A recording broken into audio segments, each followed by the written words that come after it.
And hi, everybody. Welcome. It is Monday of week 2 for our 5 p.m. Class. I've got Daniel and Rachel, as you can see. Daniel just disappeared, which is absolutely okay.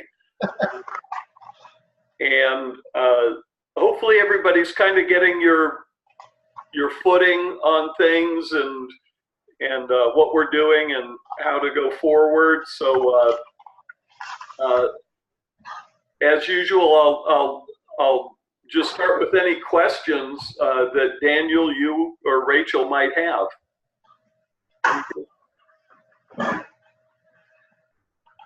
You know, I'll just count and say, like I told you, I've been so busy the past week or so preparing for things that I've just now gotten into my studying here in the last 2 days.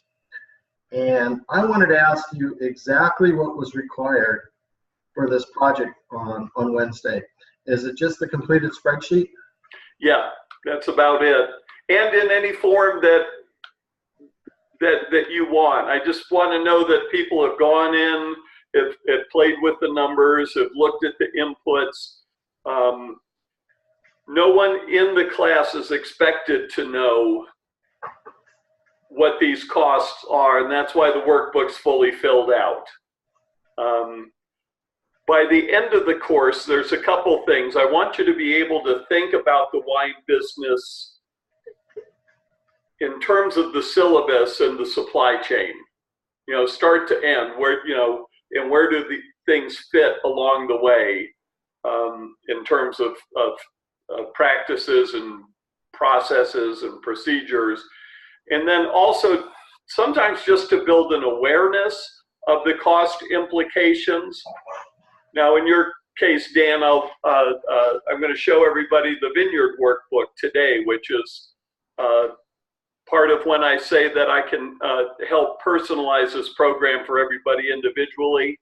I think you'll find it very useful because you're in the process of developing a vineyard and looking at forecasting your crop levels and a lot of different things.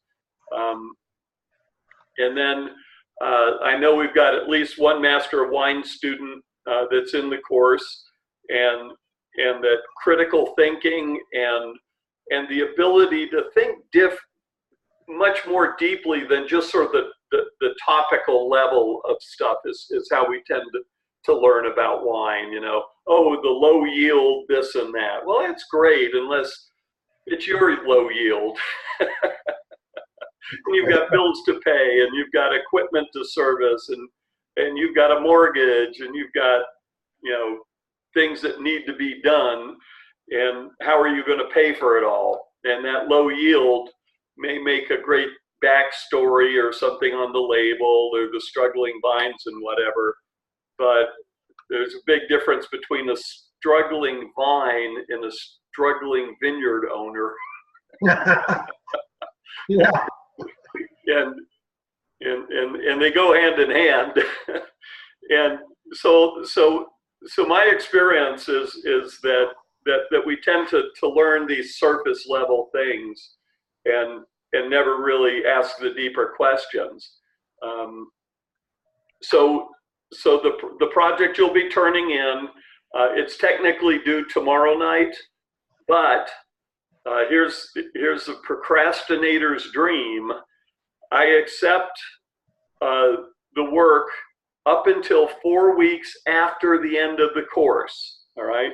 It's very flexible just because people like you, Dan, you're moving, you've got all this stuff, you didn't even get into it until pretty late. There will be all sorts of life and career and whatever issues, health that come up. So my intention with the course is that you determine what you need to get out of it. Let me know if you're not at any point so that we can have the conversation to see if I need to kind of set some new guidance or whatever. And the project can be in whatever form you have it in. It doesn't get graded, and you don't get any comments back on it unless you request that from me. So actually, let me explain a little bit about that. So for the $25 red blend, if you've gone through it, I'd love to answer most of the questions in the class setting, because an awful lot of the questions any individual might have usually is indicative of questions that the entire class can benefit from.